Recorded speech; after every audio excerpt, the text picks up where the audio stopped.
ஹல்லேலூயா. நம்முடைய கர்த்தராகிய இயேசு கிறிஸ்துவின் நாமத்தினால் உங்கள் யாவரையும் வாழ்த்துகிறேன். நல்லா இருக்கீங்களா? நீங்கள் நல்லா இருக்கணும்னு, ஆவிக்குரிய வாழ்க்கையில் நல்லா இருக்கணும்னு, எல்லா விஷயங்கள்லையும் நல்லா இருக்கணும்னு உங்களுக்காக தொடர்ந்து ஜெபித்து ஆண்டவருடைய வார்த்தைகளை இவ்விதத்தில் கல்வாரி தரிசனம் என்ற இந்த நிகழ்ச்சி மூலமாக தினந்தோறும் உங்களுக்கு நாங்கள் கொடுத்து கொண்டிருக்கிறோம். எனவே நீங்களும் தொடர்ந்து இந்த நிகழ்ச்சியை பார்க்கின்றீர்களா? தேவனுடைய வார்த்தைகளை கேட்கும் பொழுது அது நமக்கு ஆறுதலை தரும், நம்முடைய ஆவிக்குரிய வாழ்க்கைக்கும் பல தெளிவுகளை கொடுக்கும். நம்முடைய நிலையை நாம் உணர்ந்து கொள்வோம். நாம் விடுவிக்கப்பட்டு மீட்கப்பட்டு ஆசீர்வதிக்கவும் படுவோம். எனவே தொடர்ந்து தவறாமல் இந்த நிகழ்ச்சியை பாருங்கள். ஆண்டவர் தரும் ஆசீர்வாதங்களை அனுபவியுங்கள். ஹல்லேலூயா. பிரியமான தேவனுடைய பிள்ளைகளே, உங்களுக்கு ஒரு நற்செய்தி.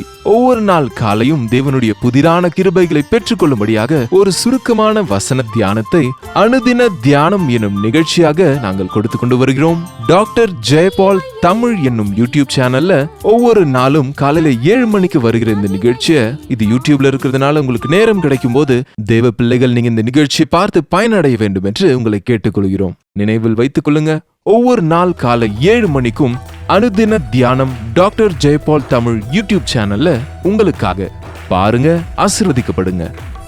42வது சங்கீதம் 5வது வசனத்தை வாசிக்கிறேன். என் ஆத்துமாவே, நீ ஏன் கலங்குகிறாய்? ஏன் எனக்குள் தியங்குகிறாய்? என் ஆத்துமாவே, என் ஆத்துமாவே. ஆத்துமா எங்க இருக்கு? என்னுடைய ஆத்துமா எங்க இருக்கு? எத்தனை பேருக்கு ஆத்துமா இருக்கு? கை தூக்கி காட்டுங்க. என்னங்க சந்தேகமா இருக்கா? கவனிங்க, நீங்க நிறைய பேர் கூட பேசுறீங்க இல்லையா? எல்லார்கிட்டையும் பேசுறீங்க, எல்லா விஷயங்களையும் பேசுறீங்க. ஆனா உங்க ஆத்துமா கூட என்னைக்காவது நீங்க பேசிருக்கீங்களா? நீங்க பைபிள் படிக்கும்போது அநேக முறை அநேக பக்தர்கள் தங்கள் ஆத்துமாவோடு பேசி இருக்கிறார்கள். என் ஆத்துமாவே, பக்தி இல்லாதவங்களும் பேசுவாங்க. என் ஆத்துமாவே, நீ புசித்து நீ குடித்து சந்தோஷமாயிரு, அநேக வருஷங்களுக்கு உனக்கு தேவையான ஆகாரங்களை நான் சேர்த்து வைத்திருக்கிறேன். உடனே தேவன் சொல்லுகிறார், மதிகேடனே, உன்னுடைய ஆத்துமா இந்த ராத்திரியில உன்னிடத்திலிருந்து எடுத்துக்கொள்ளப்பட்டா நீ சேகரிச்சவைகளெல்லாம் யாருடையதாகும்? எப்படிங்க? எப்ப பார்த்தாலும் தன்னுடைய ஆத்துமா கூட பேசுறது, மகிழ்ச்சி படுத்துறது, சந்தோஷப்படுத்துறது, ஆத்துமா விரும்புறதையெல்லாம் செய்யறது. ஆனால் பக்திமான் எப்பொழுதும் தன்னுடைய ஆத்துமா, அதன் ஜீவனும் சகல மார்க்கங்களும் யாருடைய கரங்களில் இருக்கிறது என்பதை மறந்து போனாய். உன்னுடைய ஜீவன் உன்னுடைய கரத்தில் இல்லை. யார் கரத்தில் இருக்கு? உன்னை சிருஷ்டித்த சிருஷ்டிகர்த்தாவின் கரங்களில் இருக்கிறது. எனவே அவற்றை, உன்னுடைய சகல வழிகளையும் உண்டாக்கின தேவனை நீ மறந்து போனால் ஐயோ ஐயோ, உனக்கு இது கஷ்டம். ஒருவேளை இன்னைக்கு நீ உன்னுடைய ஆத்மாவை ரொம்ப சந்தோஷமா வச்சிருக்கலாம். நீ எவ்வளவு ஆத்மாவை சந்தோஷப்படுத்துகிறாயோ அவ்வளவும் கஷ்டம் ஜீவனுக்கு தான். அதுக்கு கஷ்டம். அதை புரிந்து கொள்ள வேண்டும். அவ்வளவாய் அதை திரும்ப திரும்ப கேட்டுக்கொண்டே இருக்கும். கடைசியிலே சோர்ந்து போய்விடும். அதாவது ஆத்மாவை சந்தோஷப்படுத்த ஓடிக்கொண்டே இருக்கிற மனிதன் கடைசியில் அது கிடைக்காத போது சோர்ந்து போய் விடுகிறான். அவ்வளவுதான். ஆனால் இங்கே இந்த பக்தன் தன்னுடைய ஆத்மாவை செக் பண்றான். எப்படி இருக்கு? என்னோட மனசு எப்படி இருக்கு? என்னுடைய ஆவி எப்படி இருக்கு? கவனிங்க, ஆவி இருக்குன்னு தெரியும். ஆனால் அது யாராவது பார்த்துருக்குறோமா? அது எப்படி இருக்குன்னு தெரியுமா? நமக்குள்ள ஆவி எங்க இருக்கு? அதனுடைய பிரெயின்ல இருக்கா அல்லது ஹார்ட்ல இருக்கா? அது எங்கெங்க இருக்கு? அது எங்க இருக்கு? அது யாருக்கும் தெரியாது. ஆனா இருக்கா இல்லையா? இருக்கு. உங்களுக்கு இருக்கா இல்லையா? எனக்கு ஆவியே சரியில்லை அப்படின்னு ஒரு சில பெரியவங்க சொல்ல கேட்டிருக்கேன். என்ன சாப்பிட்டீங்களா அப்படின்னு கேட்டார, பேசாம இருப்பா, எனக்கு ஆவியே சரியில்லைம்பாங்க. அட என்னாச்சுமா? நான் எனக்கு ஆவி சரியில்லைப்பா, நீ கொஞ்சம் பேசாம இரு. அதாவது ஆத்துமா ஆவி சரியில்லைன்னா அது என்னங்க? அது ஆவி நல்லா இருக்குன்னா அது என்ன? ஆத்துமா நல்லா இருக்குன்னா அது என்ன? எனக்கு இன்னைக்கு ரொம்ப சந்தோஷமா இருக்கு, அது என்னவோ ரொம்ப ஃப்ரெஷ்ஷா இருக்க மாதிரி இருக்கு அப்படின்னு சில டைம்ல சொல்லுவோம். ஆனா சில நேரத்தில் பார்த்தீங்கன்னா, அதாவது யாராவது நம்மளை புகழ்ந்துக்கிட்டே இருக்கும்போது, நீங்க ரொம்ப நல்லவருங்க, ரொம்ப கெட்டிக்காரருங்க, ரொம்ப அழகா பாடுறீங்க, ரொம்ப அழகா இருக்கீங்க, உண்மையிலேயே நீங்க ரொம்ப அழகானவர் அப்படின்னு சொல்லிட்டா அவ்வளவுதான். ஐயோ, சிலருக்கு அப்படியே புருக் புருக் புருக் புருக்குன்னு அப்படியே அந்த டியூப்ல காத்தடிக்கிற மாதிரி அப்படி உடம்பு ஏறிக்கிட்டே இருக்கும். அதே நேரம் நீ ஒன்றுக்கு உதவாதுவேன், ஆளு மூஞ்சி அப்படின்னு திட்டினா போதும், அவ்வளோதான், நீ அந்த பக்கம் போ அப்படின்னு சொன்னால் அவ்வளோ புஷ்ஷுன்னு போயிடும்.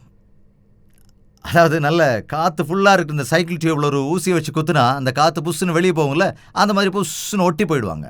ரொம்ப சோர்ந்து போயிடுவாங்க. நம்மில் அநேகர் சூழ்நிலைகளினாலே, மனிதர்கள் நம்மை புகழ்கிற வார்த்தையினாலே, அந்த பாராட்டுதல்களினாலே அல்லது அவர்களுடைய மென்மையான பேச்சுகளாலே, சூழ்நிலையின் அடிப்படையில் நம்முடைய ஆத்துமா கொஞ்சம் உயர்த்தப்படும், சில வேளைகளிலே தாழ்த்தப்பட்டு விடும். ஸோ நீங்க கவனிங்க, நம்முடைய ஆத்துமா தேவனுடைய கரத்தில் இருக்கும் என்றால் எல்லா சமயத்திலுமே அது ஸ்திரமாக இருக்கும். இங்கே பக்தன் சொல்லுகிறான், என் ஆத்துமாவே நீ ஏன் கலங்குகிறாய்? கலங்கியிருக்கிற மனசு, உற்சாகம் இழந்து கிடக்கிற மனசு. நாட்களிலே நம்முடைய வாழ்க்கையில கவனிச்சா நம் மனதை சோர்வுறச் செய்கிற அநேக காரியங்களை நாம் சந்தித்து கொண்டே இருப்போம். நீ எவ்வளவோ ப்ரிப்பேர் ஆகி, நீ எத்தனையோ தடவை நல்லா ப்ராக்டிஸ் பண்ணி, எத்தனையோ விதத்திலெல்லாம் தயாராகி, நீ கரெக்டா அந்த இன்டர்வியூவுக்கு போய் கட்டாயம் நான் செலக்ட் ஆகிடுவேன் என்று நினைக்கிற வேளையில் செலக்ட் ஆகலைன்னு வச்சுக்கலாமே, அப்போ உங்களுடைய மனநிலைமை எப்படி இருக்கும்? உற்சாகம் விழுந்து போய்விடும். அதே எப்படி சோர்ந்து போயிடும். சீப்பா இனிமேல் இன்டர்வியூக்கு போக மாட்டேன் அப்படின்னு சொல்லுவாங்க. ஆனால் திரும்ப போவாங்க. அதாவது நினைத்த ஒரு காரியம் நடக்காவிட்டால், பரீட்சையில் ஃபெயில் ஆயிட்டோன்னு தெரிஞ்ச உடனே இந்த காலத்து பிள்ளைங்க மனசு எவ்வளவு சோர்வு அடைஞ்சிருது. எத்தனையோ பிள்ளைங்கள், எத்தனையோ நியூஸ்ல நம்ம பார்த்துருக்கோம். சின்ன விஷயத்துக்கு 10th ஃபெயில் ஆனதுக்காக போய் செத்து போயிடுறாங்க. ட்ரெயினில் போய் சூசைட் பண்ணிக்கிறாங்க, மேலே இருந்து குடிச்சு சூசைட் பண்ணுறாங்க. சோர்ந்து போகிற சமயங்களில், எதிர்பாராத சூழ்நிலைகள் வருகிற போது, நாம் நினையாத வேளையில திடீரென்று நம் உறவுக்காரர்கள் இறந்து போகிற போது, நம்முடைய வாழ்க்கை மீதே ஒரு விரக்தி, எதுக்காக நாம இனி வாழணும் அப்படின்னு அந்த வேதனை தாங்க முடியாம சாப்பாடு தண்ணியை கூட விட்டுட்டு அழுதுகிட்டே இருப்பாங்க சில பேர். ஒரு சில வேளைகளில் நாம் அன்எக்ஸ்பெக்டடாக ஒரு பெரிய புயலோ வெள்ளமோ வந்து வீடெல்லாம் அடிச்சுட்டு போயிட்டா, ஒரு தடவை நான் விஜயவாடாவுக்கு போயிருந்தப்போ ஜெபிக்க வந்த ஒரு அம்மா அழுதுகிட்டே இருக்கிறாங்க. என்னமான்னு கேட்டா, ஐயா என்னுடைய வீடு போயிடுச்சியா, ஏதோ புதுசா ரோடு போடுறாங்கன்னு சொல்லி எனக்கு இருந்த வீட்டை அப்படியே இடிச்சுட்டு போயிட்டாங்க, இருந்த வீடு போயிடுச்சு, நான் என்ன பண்றது நடுறாங்க. எவ்வளவோ கஷ்டப்பட்டு சம்பாதிச்சு அந்த சின்ன வீட்டை கட்டுனா, அந்த ரோடு விரிவாக்கத்துக்காக கவர்மெண்ட்ல புல்டோசர் வச்சு அந்த வீட்டை அடிச்சுட்டு போயிட்டாங்க. அவ்வளவுதான், அடிச்சிட்டாங்க. அந்த அம்மா அப்படியே ஆத்துமா சுருங்கி சோர்வடைந்து அழுது கொண்டே வேதனையோடு நின்றார்கள். அதே போல இயற்கை சீற்றங்களினாலே உறவுகளை, ரத்த சம்பந்தங்களை சிலர் இழக்க நேரிடும் போது, ஐயோ விளையாடுவதற்காக போன சிறு பிள்ளைகள் கிணற்றில் விழுந்து விடுகிற போது, அதே போல ஸ்கூலுக்கு போகிற பிள்ளைகள் ஆக்சிடென்டிலே மறிக்கும் போது தாயின் உள்ளம் எப்படி இருக்கும்? அதை தாங்க முடியாமல் சோர்ந்து போய் விடுவார்கள். சோர்ந்து போய் இந்த நாட்களிலே இப்படிப்பட்ட நிலைமைக்கு ஆளானவர்கள் எத்தனையோ பேர் இருக்கிறார்கள். சிலர் மனோரீதியாக சோர்ந்து போயிருப்பார்கள். செய்கிற பிசினஸ்ல ஏதாவது ஒரு லாஸ் வந்துட்டா அவ்வளவுதான். சில பிசினஸ் பாத்தீங்கன்னா போனா மேல போயிடும், விழுந்தா கீழே விழுந்துடும், ஸ்டெடியா இருக்கவே இருக்காது. I mean it's not neutral. So மேலே போகும்போது குதிக்கக்கூடாது, தாழ வரும்போது அழக்கூடாது. வந்தா வருது, போனா போகுதுன்னு இருக்கணும். அதை விட்டுட்டு மேலே வரும்போது அப்படியே சந்தோஷத்தில் குதிச்சுட்டு கீழே போகும்போது சோர்ந்து போயிட்டுனா உன்னோட சந்தோஷம் எல்லாம் பறி போயிடும், அவ்வளோதான். அநேக விஷயங்களிலே மனிதர்கள் என்று சோர்ந்து கிடக்கிறார்கள். வியாபாரத்தினாலே சோர்ந்து போயிருக்கிறார்கள். இன்னும் சிலர் மனிதர்களை நம்பி சோர்ந்து போயிருக்கிறார்கள். ஐயோ நான் நம்பி மோசம் போயிட்டேன்யா, எனக்கே துரோகம் பண்ணிட்டாங்க, நம்பி கொடுத்து ஆனா என்னைய மொத்தமா ஏமாத்திட்டு போயிட்டாங்க, என்ன நம்ப வச்சு மோசம் பண்ணிட்டாங்கன்னு சொல்லி அழுகிறவர்கள் எத்தனையோ பேர் உண்டு. பணத்தை பாவம் கொஞ்சம் கொஞ்சமா சேர்த்து நிறைய சேர்க்கணும் சீட்டு போடுறவங்க கிட்ட கொடுப்பாங்க. சிலர் நாளைக்கு அந்த சீட் எடுத்து பிள்ளையுடைய கல்யாணத்துக்கோ அது பிள்ளைகளுடைய படிப்பு செலவுக்கோ அதை பயன்படுத்தலாம் நினைச்சா ஆனா மொத்தம் போயிடும். ஐயோ 5 வருஷமா கொஞ்சமா சேர்த்து வச்சனே, அது இப்போ போயிடுச்சே. அப்போ அந்த மனசுடைய நிலைமை கொஞ்சம் யோசிச்சு பாருங்களேன், சோர்ந்து போய்விடும். உங்க வாழ்க்கையில நீங்க என்னைக்காவது சோர்ந்து போயிருக்கீங்களா? ஐயா நாங்க சோர்ந்து போனதில்லை, அப்படிப்பட்ட நிலைமை எனக்கு வந்ததே இல்லைங்க. நாங்க நல்லா இருக்கோம், எப்போதும் நாங்க நல்லா தாங்க இருப்போம், அது கேரண்டி. நினைக்காதீங்க. இப்ப வரைக்கும் சோர்ந்து போகல, ஒருவேளை நாளைக்கு நடக்கலாம். இப்ப வரைக்கும் அது நடக்காததுனால அது ஏதோ உங்க கெட்டிக்காரத்தனம் நினைச்சுக்காதீங்க. அது தேவனுடைய கிருபை. என்னங்க அது? தேவனுடைய கிருபை. என்னுடைய வாழ்க்கையில நான் அநேக முறை சோர்ந்து போயிருக்கிறேன், அநேக முறை. அந்த சோர்ந்து போன அனுபவங்கள் ஒருவேளை எனக்கு இல்லாம இருந்திருந்தா என்னுடைய பிரசங்கங்களே வேற மாதிரி இருந்திருக்கும். ஏன்னா உண்மையிலே அதை பத்தின விஷயம் என்னன்னு கூட எனக்கு தெரியாது இல்லையா. ஊழியக்காரன் செய்தி கொடுக்க தயார் பண்ணுவான், ஆனா தேவன் பிரசங்கியார்களை தயார் செய்வார். அதுதான் தேவனுடைய கிருபை. ஆண்டவரிடத்திலிருந்து வருகிற வார்த்தைகள் தான் நெஞ்சை துளைக்கும். எனக்கும் மனிதனுடைய மூளையினால் வருகிற வார்த்தை மனிதனை துளைக்காது, அது பக்தியும் கிடையாதுங்க. பக்தி தேவையானது இருதயத்திற்கு. கிறிஸ்தவ பக்தி என்பது இருதயம் சம்பந்தப்பட்டது.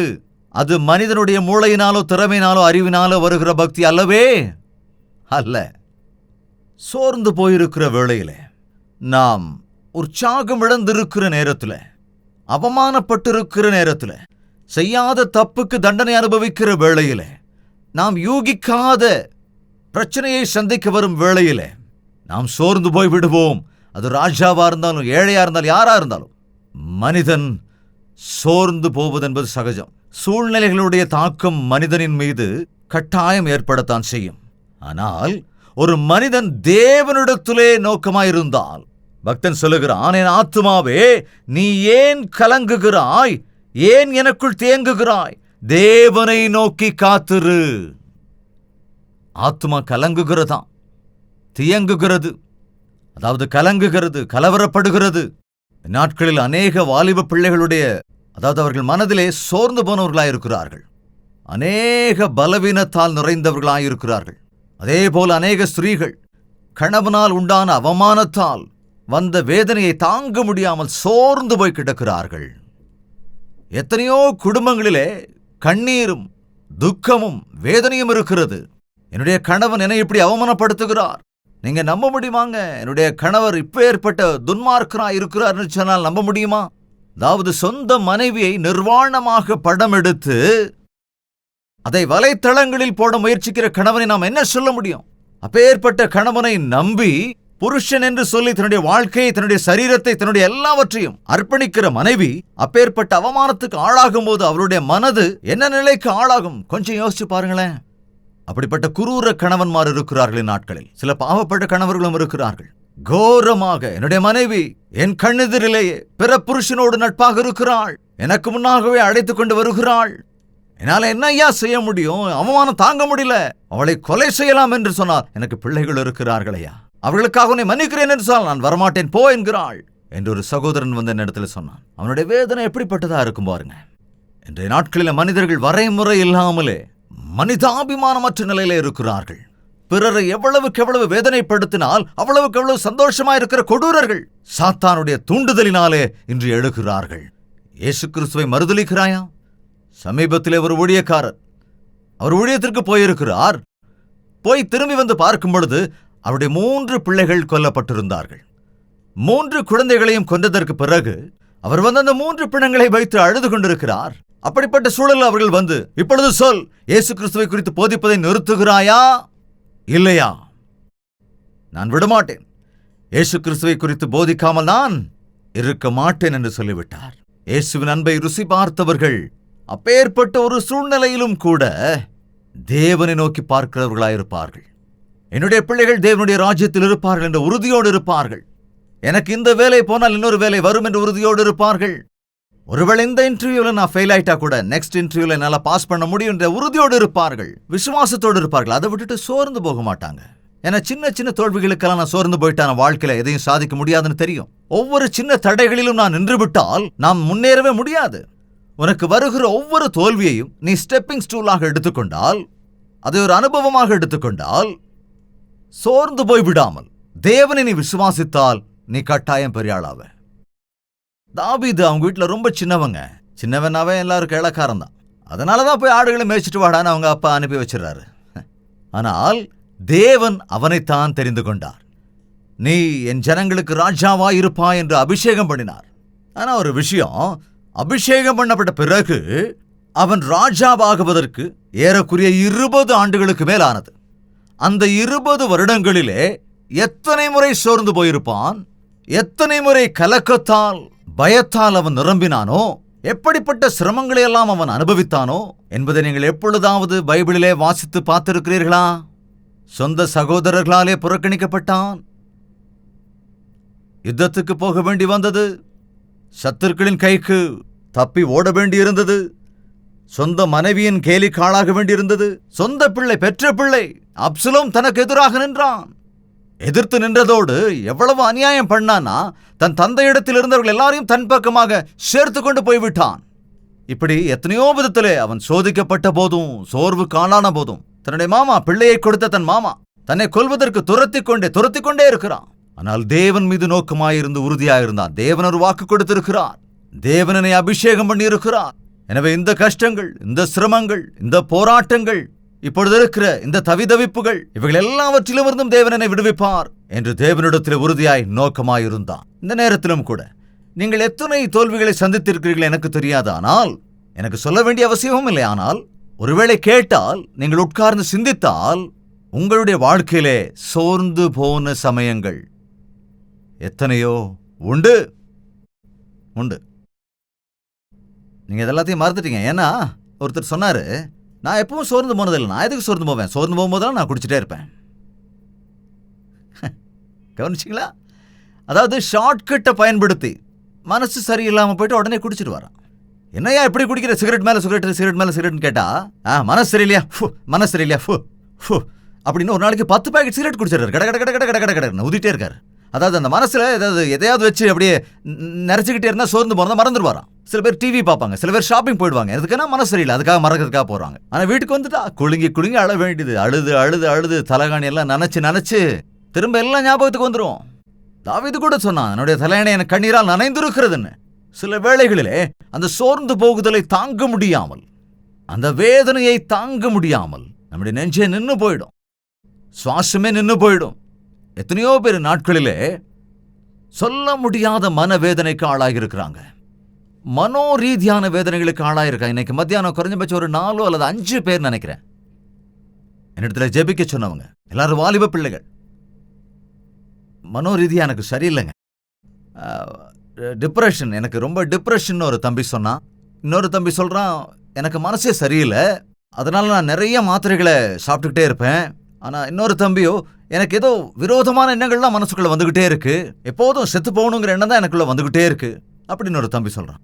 அதே போல இன்னொரு அம்மாவை பார்த்தீங்கன்னா தன்னுடைய மகளை கூட்டிட்டு வந்து சொல்றாங்க, இது விஜயவாடால நடந்த சம்பவம். மகளை கூட்டிட்டு வந்து, இவளுக்கு 3 பிள்ளைங்க இருக்காங்க, கணவர் இறந்து போயிட்டாரு, அந்த வேதனையை தாங்க முடியாம நானும் செத்து போயிருவேன் அடம் பிடிக்கிறேன், 3 பொட்ட பிள்ளைங்க இருக்கு, அதை வச்சு நீங்களாவது கொஞ்சம் சொல்லுங்க பாச, புத்திமதி சொல்லுங்கன்னு சொல்றாங்க. பிள்ளைகள் இருக்கிற போதும் அவர்களுக்காக வாழும் நினைக்கல, என்னால தாங்க முடியல என்று சோர்ந்து போன நிலைமையில அந்த சகோதரி இருந்தாள். இப்படிப்பட்ட சமயத்துல ஒண்ணு மட்டும் ஞாபகத்தில் வச்சுங்க, எப்பேற்பட்ட சோர்வாக இருந்தாலும் சரி, வேதனைப்படுகிற நேரத்துல, ஹாஸ்பிட்டல்ல வியாதிக்குட்பட்டு படுத்த படுக்கையா இருக்கிற நேரத்துல, எதிர்பார்க்காம திடீர்னு ஆக்சிடென்ட் ஆகிற வேளையில சோர்ந்து போயிடாதீங்க. வேதத்துல ஒரு விதவை தாய் இருந்தாள், அவளுக்கு ஒரே ஒரு குமாரன் இருந்தான், அவன் இறந்து போனான். அவன் அடக்கம் பண்ண கொண்டு போகிற வேளையில அவளுடைய தாய் கலக்கத்தோடு, ஐயோ நான் திக்கற்றவளாகி விட்டேனே, எனக்கென்று யாரும் இல்லையே என்று கதறுகிற நேரத்திலே எதிரிலே வந்தார். யார் தெரியுமா? இயேசு கிறிஸ்து வந்தார். அவளுடைய வேதனைப்படுகிற அவள் மனதை, அவருடைய கண்ணீரை கண்ட ஆண்டவர் அங்கே நிற்கச் சொல்லி, இறந்து போன அவரின் மீது தன் கரங்களை வைத்து எழுந்து உட்கார் என்று சொன்ன பொழுது அவன் எழுந்து உட்கார்ந்ததாக நாம் வேதத்திலே பார்க்கின்றோம். எனவே இந்த நாளிலும் கூட நீ அசாத்தியம் என்று நினைக்கிற சூழ்நிலையிலே, முடியாத வேளையிலே, மனிதர்கள் எல்லோரும் உன்னை கைவிட்ட வேளையிலே, நீ இயேசு கிறிஸ்துவை விசுவாசிப்பாயானால், தேவனிடத்திலே நீ உறுதியாய் நிற்பாயானால், அந்த உறுதியான விசுவாசத்தோடு ஆண்டவரே என்று கதறுவாய் என்றால், உன்னுடைய கஷ்டம் எதுவாக இருந்தாலும், உன்னுடைய வேதனை எதுவாக இருந்தாலும், உன்னுடைய வியாதி எப்படிப்பட்டதாக இருந்தாலும், உன் சூழ்நிலை எப்படிப்பட்டதாக இருந்தாலும், உனக்கு அமைதியை தருவதற்கு, உனக்கு தைரியத்தை அருளுவதற்கு, உன்னை ஜெயிக்க வைப்பதற்கு இயேசு கிறிஸ்து போதுமானவராயிருக்கிறார். அவர் வல்லமையுள்ளவராயிருக்கிறார். எத்தனை பேர் விசுவாசிக்கிறீங்க? இன்னைக்கே ஒரு தீர்மானம் எடுங்க. இன்னைக்கு மாத்திரமில்ல, இதுக்கப்புறமும் நாளைய தினம் எப்படி இருக்கும் நமக்கு தெரியாது. இன்னைக்கு நான் ஆரோக்கியமா இருக்கிறேன், நான் நாளைக்கு எப்படி இருப்பேன்னு தெரியாது. கவனிங்க, நீ எவ்வளவு பெரிய அதிகாரியா இருந்தாலும், மினிஸ்டரா இருந்தாலும், எவ்வளவு பலமுள்ளவனா இருந்தாலும், எவ்வளவு பணமுள்ளவனா இருந்தாலும், எந்த அந்தஸ்துல இருந்தாலும், நினையாத நேரத்துல கஷ்டங்கள், நம்மை சோர்வுக்கு உட்படுத்துகிற தருணங்கள் நமக்கு ஏற்படலாம். அப்படிப்பட்ட சமயங்களிலே, சோர்ந்து போகிற சமயங்களிலே நம்மை ஆதரிப்பதற்கு நம்முடைய ஆண்டவர் எப்பொழுதும் தயாராக இருக்கிறார். நீங்க நம்பினவங்க யாரும் உங்களுக்கு துரோகம் பண்ணது இல்லையா? அப்படிப்பட்ட நேரத்தில் நீங்க சோர்ந்து போகலையா? கட்டாயம் சோர்ந்து போயிருக்கோம்ல. அப்படிப்பட்ட நேரத்தில் நீங்க அவங்கள சபிச்சீங்களா? அவங்கள திட்டினீங்களா? அல்லது உங்களையே திட்டிக்கிட்டீங்களா? அல்லது ஆண்டவரே இந்த நேரத்தில் எனக்கு அமைதியை கொடுங்க ராஜா, இந்த சமயத்தில் நான் உண்மையை நோக்கி பார்க்கிறேன், என்னுடைய சத்துருக்களை சிநேகிக்கும்படி செய்யுங்க, என்னுடைய நஷ்டத்தை லாபமாக மாற்றுங்க, என்னுடைய துக்கங்களை சந்தோஷமாக மாற்றுங்க என்று நீங்கள் விண்ணப்பீர்கள் என்றால் கட்டாயம் ஒரு அற்புதத்தை காண்பீர்கள். இந்த உலகத்தை மனுஷங்களை நம்பாதீங்க. அது சொந்தக்காரங்களோ, தெரியாதவங்களோ, அல்லது நல்லவங்களோ, நல்லவருங்க, ரொம்ப நல்லவருன்னு சொல்லிக்கிட்டே இருப்பீங்க. ஆனா கொஞ்ச காலத்துக்கு அப்புறம் அதே நல்லவர் குறித்து நிறைய காரியங்களை நீங்களே வந்து சொல்லுவீங்க. நல்லவரும் தான் நம்புறேன், ஆனா அதே ஆள் நிறைய தப்பு பண்ணிட்டாருங்கன்னு சொல்லி நீங்க தான் சொல்லுவீங்க. பக்தன் என்ன சொல்லுகிறான்? மரண இருளின் பள்ளத்தாக்கிலே நான் நடந்தாலும் பயப்படேன். என்னுடைய மனிதர்கள் எல்லாரும் என்ன கைவிட்டாலும் நான் பயப்பட மாட்டேன். நான் கலங்க வேண்டிய அவசியம் இல்லை. ஒரு தாய் இறந்து போன பிள்ளைகள் எவ்வளவு வாழறாங்க, ஒரு கணவன் இறந்து போன மனைவி எவ்வளவு வாழ்றா, ஒரு மனைவி இறந்து போனா ஒரு கணவன் எவ்வளவு கஷ்டப்படுறான். அதாவது தாங்க முடியாத வேதனையினாலே இருதயமே நின்று போய் மரித்து போன அநேகரை குறித்து நாம் கேள்விப்பட்டிருக்கிறோம். புத்தி சுவாதீனமற்று போனவர்களை பார்க்கிறோம். ஒன்று மட்டும் நினைவில் வச்சுக்கோங்க, உன்னுடைய சொந்தங்கள் எல்லாம் உன்னை கைவிட்டாலும், உனக்குரியவர்களே உன்னை கைவிட்டாலும், உன்னை கைவிடாத மறவாத தேவன் ஒருவர் இருக்கிறார். மரண இருளின் பள்ளத்தாக்கில் நடந்தாலும் எந்த பொல்லாப்பும் உனக்கு வராமல் காக்கிற தேவன் ஒருவர் இருக்கிறார். அமர்ந்த தண்ணீர்கள் அண்டையில் உன்னை நடத்துகிற தேவன் ஒருவர் இருக்கிறார். அந்த தேவனுடைய கோலும் அவருடைய தடியும் உன்னை நடத்தி ஆற்றி தேற்றுகிறவளாயிருக்கிறது. என் ஜீவனுள்ள நாளெல்லாம் நன்மையும், என்னுடைய ஜீவனுள்ள நாளெல்லாம் கிருபையும் என்னை தொடரும். நான் அவருடைய வீட்டில் நிலைத்திருப்பேன். இயேசு கிறிஸ்துவை நம்புகிறவர்களுக்கு இந்த பெரிய கிருபை இருக்கிறது என்பதை நீங்கள் உணர்ந்து கொண்டால் சோர்ந்து போக வேண்டிய அவசியமே இருக்காது. சின்ன சின்ன விஷயங்கள்ல ஃபெயில் ஆகும் போது, சின்ன சின்ன விஷயங்கள்ல தோல்வி ஏற்படும் போது, சின்ன சின்ன காரியங்கள்ல நினைச்சது நடக்காத போது, சின்ன சின்ன தோல்விகள் ஏற்படும் போது, கடைசி நேரத்தில் நாம் நம்பியிருந்த மனிதர்கள் நம்மை கைவிடுகிற போது, நாம் நினைத்திருந்தவைகள், நாம் ஆசைப்பட்டு நம்மிடத்தில் இருந்தவைகள் திடீரென நம்ம கைவிட்டு போகிற போது நிச்சயம் நமக்குள்ள ஒரு சோர்வு உண்டாகத்தான் செய்யும். கொஞ்சம் யோசிச்சு பாருங்க. எப்பொழுதாவது உங்கள் மனசு சரியில்லாத போது, அது கலங்கி இருக்கும் போது, ஒரு கலவரத்தில் இருக்கிற போது, ஏதோ பயம் உங்களை பிடித்துக் கொண்டிருக்கிற போது, ஏதோ ஒரு திகில் உங்களை பிடித்துக் கொண்டிருக்கிற போது, அல்லது கவலை ஏற்படுகிற போது, இது என்ன, இது ஏன் நான் இப்படி இருக்கிறேன் என்று கொஞ்சம் நின்று நிதானித்து, என் ஆத்மாவே நீ ஏன் எனக்குள் கலங்குகிறாய், எனக்கு ஏன் இந்த சூழ்நிலை ஏற்பட்டது, ஓஹோ அவர்கள் இதை சொன்னதினாலா, ஓஹோ எனக்கு இது நடந்ததினாலா, ஆஹா இதனால் தானா என்று நீங்கள் அதை டயக்னோஸ் பண்ண முடிந்தால், கவனிங்க, உங்களுடைய அந்த வேதனையை, உங்களுடைய அந்த கலக்கத்தை, உங்களுடைய அந்த கலவரத்தை, உங்களுக்குள்ள அந்த பயத்தை, அந்த சோர்வை முழங்கால் படியிட்டு, ஆண்டவரே என்னுடைய நிலைமை இப்படி இருக்கிறது என்று நீங்கள் சொல்லும் போது, நீங்கள் ஜெபிக்கும் பொழுது அந்த சூழ்நிலையிலிருந்து அவர் உங்களை விடுவிப்பார். உங்களுடைய ஆத்துமாவுக்கு இளைப்பாறுதலை கொடுத்து அது சந்தோஷப்படும்படி செய்வார். இந்த பூமியில் இருக்கிற எந்த மனுஷனும் நான் அப்செட் ஆக மாட்டேன், நான் டிப்ரெஷனுக்குள்ள போகவே மாட்டேன், நான் ஒரு வீரன் சூரன் என்று யாராலும் சொல்ல முடியாது. இயேசு கிறிஸ்துவை அறியாதவர்கள் அவர்களுக்கு இருக்கிற அந்த சோர்வை அறியாததினாலே, நான் ஏற்கனவே சொன்னதை போல, அவர்கள் மதுபானத்தினாலோ அல்லது போதை வஸ்துக்களினாலோ எதையோ ஒன்றை உட்கொண்டு அதை மறந்து போகிறார்களே தவிர, சோர்ந்து போனவர்களை எழுப்புகிறவர் இயேசு கிறிஸ்து, அழிந்து போகிறவர்களை மீட்க வந்தவர் இயேசு கிறிஸ்து. உன்னுடைய பாடு எதுவானாலும், உன்னுடைய துக்கம் எதுவானாலும், உன்னுடைய பிரச்சனை எதுவானாலும், உன்னுடைய கவலை எதுவானாலும், நீ யோசிச்சு யோசிச்சு சோர்ந்து போயிருக்கிற காரியம் எதுவானாலும் சரி, அதை நிவர்த்தி செய்யக்கூடிய தேவனாக இருக்கிறார். பிள்ளை இன்னும் பிறக்கலேன்னு சோர்ந்து போயிருக்கிறவர்கள் நிறைய உண்டு. என் பிள்ளைகளுக்கு இன்னும் திருமணம் ஆகலேன்னு சோர்ந்து போன நிலையில் இருக்கிறவர்கள் அநேகர் உண்டு. கடன் தொல்லை அதிகமாகிவிட்டதே, இதை எப்படி அடைக்கப் போகிறேன் என்று யோசித்து யோசித்து சோர்ந்து போவோர் அநேகர் உண்டு. அநேக பிரச்சனைகள் உள்ளவர்களிடத்திலே நான் பேசுகிற வேளையிலே, அதாவது எனக்கு எந்த பிரச்சனையும் இல்லைன்னு சொல்றவங்க என்கிட்ட வரமாட்டாங்க. ஆனா எதுக்காக வர்றாங்க என்கிட்ட? அவங்க எங்கிட்டயும் வரமாட்டாங்க, ஆண்டவர்கிட்டையும் வரமாட்டாங்க. ஏன்னா, அதாவது எந்த கவலையும் இல்லாதவங்களுக்கு, நிறைய பணம் இருக்கிறவங்களுக்கு அதை பத்தி கவலையே இருக்கு, அதை போயிட்டே இருப்பாங்க, அப்படித்தானே? ஆனா ஒரு கட்டத்துல அவங்க தேடி வருவாங்க, யார்கிட்ட புத்தி வரும்போது, அப்படித்தானே? பன்றி சாப்பிடுகிற தவிடு கூட கிடைக்காத போது தான் தந்தையை தேடி வந்தான், அதுக்கு முன்னால வரல. நல்லா இருக்கும்போது தந்தையை விட்டு பிரிஞ்சு போனான். இந்நாட்களில் பிரச்சனைகள், எப்படிப்பட்ட பிரச்சனைகளில் மனிதர்கள் சோர்ந்து போகிறார்கள் என்று பார்க்கும்போது, அவைகள் எல்லாவற்றுக்கும் பரிகாரம் வேதத்தில் இருக்கிறது. அதற்கான விடை ஆண்டவராகிய இயேசு கிறிஸ்துவின் நாமத்திலே தான் இருக்கிறது. உனக்கு எப்பொழுது எப்பேற்பட்ட வேதனை வந்தாலும், எப்பேற்பட்ட பிரச்சனை வந்தாலும், எப்பேற்பட்ட சோர்வுக்கு ஆளானாலும், வேதத்தை எடுத்து வாசிங்க. தேவனை மாத்திரம் உறுதியா நோக்கி பாருங்க. உங்களுடைய இருளை நீக்கி வெளிச்சத்தை கொடுக்கக்கூடியவர், உங்கள் துக்கத்தை சந்தோஷமாக மாற்றக்கூடியவர், உங்கள் பாடுகளை ஆனந்தமாக மாற்றக்கூடியவர், உங்கள் பிரச்சனைகளுக்கு தீர்வு தரக்கூடியவர் நம்முடைய ஆண்டவராகிய இயேசு கிறிஸ்து மட்டும்தான். காரணம், நம்மை போல அவர் எல்லா விஷயங்களிலும் சோதிக்கப்பட்டவராயிருக்கிறார். ஆனால் பாவமில்லாதவராக இருந்தார். அவர் வெற்றி வீரராக எழுந்தார். மரணத்தின் முள்ளை உடைத்து போட்டவர் அவர். அவரை உன் சொந்த இரட்சகராக ஏற்றுக்கொள்ளும் வேளையிலே, நீ சோர்ந்து போகிற சமயத்தில், கலக்கத்தோடும் கலவரத்தோடும் பயத்தோடும் இருக்கிற நேரத்திலே ஆண்டவரே என்று கூப்பிடுவாய் என்றால், அவருடைய ஆதரவுள்ள கரங்கள் உனக்கு துணையாக வந்து நிற்கும். ஜெபிக்கலாமா? கண்களை மூடி ஜெபிக்கலாமா? ஒவ்வொருவரும் தேவனை நோக்கி பார்த்து உங்கள் கரங்களை உயர்த்தி, ஆண்டவரே எனக்கு இறங்குங்க, அப்பா எனக்கு ஆறுதலாக இருங்க, என் ஆத்மாவோடு நான் பேசி எப்பொழுதும் என் ஆத்மாவை உமக்கு நேராய் திருப்ப எனக்கு கிருபை செய்யுங்க.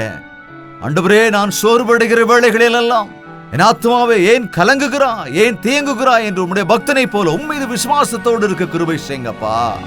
உம்முடைய சமாதானத்தால் நிரம்புகிற இருதயத்தை அருளி செய்யுங்க ராஜா. இப்பொழுதும் யாரெல்லாம் எந்தெந்த விஷயத்தில் சோர்ந்து போயிருக்கிறீர்களோ, எந்தெந்த விஷயத்தில் பாடுபடுகிறீர்களோ, எவைகளெல்லாம் உங்களை சோர்வுறச் செய்கின்றனவோ, எந்தெந்த காரியங்களில் திரும்ப திரும்ப விழுகிறீர்களோ, எந்த விஷயங்களிலெல்லாம் ஜெயிக்க முடியாமல் சாதிக்க முடியாமல் இருக்கிறீர்களோ, அவைகளுக்காக ஆண்டவரே எனக்கு உதவி செய்யுங்க என்று வாய்களை திறந்து ஜெபிக்கலாமா? இருதயத்தின் ஆழத்திலிருந்து உங்கள் குடும்பத்தை கட்டுகிறவர், உங்கள் வியாதியை சுகப்படுத்துகிறவர், உங்கள் பொருளாதார சிக்கல்களில் இருந்து உங்களை விடுவிக்கக்கூடியவர், மருத்துவர்களுக்கு அசாத்தியமானதை சாத்தியமாக்கக்கூடிய தேவன் ஒருவர் இருக்கிறார் என்பதை உணர்ந்து விண்ணப்பிப்பாயா? நீ நம்பி இருக்கிற தேவன் எவ்வளவு பெரியவர் என்பதை உணர்ந்து கொள். உனக்காக தம் ஜீவனையே கொடுத்த ஆண்டவர் இயேசு, அவருடைய அன்பை ஒரு நிமிஷம் சிந்தித்து பார். உன்னை தொட வேண்டும் என்று, உன்னை குணப்படுத்த வேண்டும் என்று, உன்னை பலப்படுத்த வேண்டும் என்று, உன் பட்சமாய் நின்று உன் விரோதிகளோடு யுத்தம் செய்வதற்காக அவர் தயாராக இருக்கிறார். நீ அவரை அழைத்து பார். ஆண்டவரே, நீர் எனக்கு சிநேகிதராய் இருங்கப்பா. ஆண்டவரே, நீரே எனக்கு இரட்சகராய் இருங்கப்பா. நீரே எனக்கு எஜமானராய் இருங்க ராஜா. நீர் என்னை தொட்டால் என் எல்லா சோர்வுகளும் என்னை விட்டு நீங்குமே. பரிசுத்தமும் அன்பும் நிறைந்த பிதாவே, ஒரு விஷயங்களை நோக்கி பாருங்கப்பா. எத்தனையோ தருணங்களில் எங்களை அறியாமலே நாங்கள் சோர்ந்து போய் விடுகிறோமே, உற்சாகம் இழந்து போய் விடுகிறோமே, கலங்கி போகிறோமே ராஜா. எங்கள் ஆத்மா சோர்ந்து விடுகிறது, எங்கள் வாழ்க்கை மீது எங்களுக்கு விரக்தி ஏற்படுகிறது. அப்படிப்பட்ட சமயங்களிலே உம்மை நோக்கி பார்க்க எங்களுக்கு கிருபை செய்யுங்க ராஜா. எங்கள் ஏசப்பா எனக்கு துணை இருக்கிறார் என்ற உறுதிப்பாட்டை கொடுங்க. அவசரப்பட்டு தற்கொலை முடிவெடுக்கிற காரியங்களிலிருந்து விடுதலையை கொடுங்க ராஜா. அநேக நாள் வியாதியோடு இருக்கிறவர்களை ஆண்டவராக இயேசு கிறிஸ்துவின் நாமத்திலே சுகப்படுத்துகிறோம் ராஜா. பிசாசின் பிடியிலே தவித்துக் கொண்டிருக்கிறவர்களை ஆண்டவராக இயேசு கிறிஸ்துவின் நாமத்தினாலே விடுதலை செய்கிறோம் ஐயா. குடும்ப பிரச்சனைகளால், கலகங்களினாலே கணவன் மனைவிக்கிடையே சரியான உறவில்லாத நிலைமையில் இருக்கிறவர்களை இப்பொழுதே விடுதலை செய்கிறேன் ஐயா. உம்முடைய நாமத்தினால் அன்பினால் கட்டுக ராஜா. கற்ப பலன் இல்லாதவர்களை இந்த நாளிலே நீர் சந்தித்து ஐயா. கற்பத்தின் கனி கர்த்தரால் வரும் பலன், பிள்ளைகள் கர்த்தரால் வரும் சுதந்திரம் என்ற வார்த்தை நிறைவேறும்படியாக அடைக்கப்பட்டிருக்கிற கற்பங்களை ஆண்டவராக இயேசு கிறிஸ்துவின் நாமத்தில் திறக்கும்படி ஜெபிக்கிறேன். விவாகமாகி எத்தனையோ சமாதானம் இல்லாமல் இருக்கிற குடும்பங்களின் மத்தியிலே சாத்தான் கொண்டு வருகிற சகல தடைகளிலும் ஆண்டவராக இயேசு கிறிஸ்துவின் நாமத்தில் விலக்கியறணும். குடும்பத்தை கட்டுகிற ஆண்டவர் நீர் அல்லவோ ராஜா. வாலிபத்தின் இச்சைகளிலே விழுந்து செய்த பாவத்தினால் வருவித்துக் கொண்ட வியாதியினால் வாழ்க்கையில எந்த திசையிலும் முன்னோக்கி போக முடியாமல் சோர்ந்து போய் கிடக்கிற வாலிப பிள்ளைகளை ஆண்டவராக இயேசு கிறிஸ்துவின் நாமத்திலே இன்றே விடுதலை செய்யும்படி ஜெபிக்கிறேன். உம்மையே நோக்கி பார்ப்பதினாலே பிரயோஜனம் இல்லாதவர்களாய் இருந்த இந்த பிள்ளைகள் பிரயோஜனம் உள்ளவர்களாய் மாறும்படியாக கிருபை அருளுங்க ராஜா. வயதான காலத்திலே ஏற்படுகிற பலவீனத்தினாலே, வியாதியினாலே அப்பொழுதும் கூட என் பிள்ளைகள் என்னை பார்க்கவில்லையே, என்னை விட்டு விட்டு போய்விட்டார்களே என்று வேதனையோடு இருக்கிற பெரியவர்களை ஒரு விஷயம் கண்ணோக்கி பாருங்கப்பா. உங்கள் முதிர் வயதிலே உங்களை ஏந்துவேன் என்று வாக்கு கொடுத்திருக்கிறீரே, உன்னை ஏந்துவேன் காப்பாற்றுவேன் என்று வாக்கு கொடுத்தீரே ஆண்டவரே. நீர்தாமே ஒவ்வொருவரையும் காத்துக்கொள்ள வேண்டும் என்று இயேசுவின் நாமத்தில் வேண்டிக் கொள்ளுகிறோம் பிதாவே. ஆமென், ஆமென், ஆமென். ஹalleluya. பிரியமான தேவனுடைய பிள்ளைகளே, உங்களுக்கு ஒரு நற்செய்தி. ஒவ்வொரு நாள் காலையும் தேவனுடைய புதிரான கிருபைகளை பெற்றுக்கொள்ளும்படியாக ஒரு சுருக்கமான வசன தியானத்தை அனுதின தியானம் என்னும் நிகழ்ச்சியாக நாங்கள் கொடுத்து கொண்டு வருகிறோம். டாக்டர் ஜெயபால் தமிழ் என்னும் யூடியூப் சேனல்ல ஒவ்வொரு நாளும் காலையில 7 மணிக்கு வருகிற இந்த நிகழ்ச்சியை, இது யூடியூப்ல இருக்கிறதுனால உங்களுக்கு நேரம் கிடைக்கும் போது தேவ பிள்ளைகள் நீங்க இந்த நிகழ்ச்சியை பார்த்து பயனடைய வேண்டும் என்று உங்களை கேட்டுக்கொள்கிறோம். நினைவில் வைத்துக் கொள்ளுங்க, ஒவ்வொரு நாள் காலை 7 மணிக்கும் அனுதின தியானம் டாக்டர் ஜெயபால் தமிழ் யூடியூப் சேனல்ல உங்களுக்காக பாருங்க, ஆசீர்வதிக்கப்படுங்க. இன்று கேட்ட இந்த செய்தி உங்களுக்கு ஆசீர்வாதமா இருந்தா, உங்களுக்காக நாங்க ஜெபிக்கணும் நீங்க விரும்பினா இப்பவே இங்கே கீழே காண்பிக்கப்படுகிற இந்த போன் நம்பர்களுக்கு போன் பண்ணி உங்கள் ஜெப தேவைகளை எங்களுக்கு சொல்லுங்கள். உங்களுக்காக தேவனுடைய சன்னதியிலே ஜெபிப்பதற்கு நாங்கள் எப்பொழுதும் தயாராக இருக்கிறோம். ஆண்டவர் பெரியவர், நம் ஜெபத்திற்கு பதில் தருகிறவர். நீங்களும் விசுவாசத்தோடு ஜெபியுங்கள். தேவனுடைய அற்புத காரியங்களை உங்கள் வாழ்க்கையில் காண்பீர்கள். தேவனுக்கு சித்தமானால் மறுபடியும் சந்திக்கலாம். அதுவரைக்கும் தேவனுடைய மகா கிருபை உங்களுக்கு துணையாயிருப்பதாக. உங்கள் தேவைகள் எல்லாவற்றையும் நீங்கள் எழுத வேண்டிய முகவரி ஜெயபால் ஃபவுண்டேஷன்ஸ், இலக்கம் 29, new colony road, Velachery, Chennai 6,42,00,000.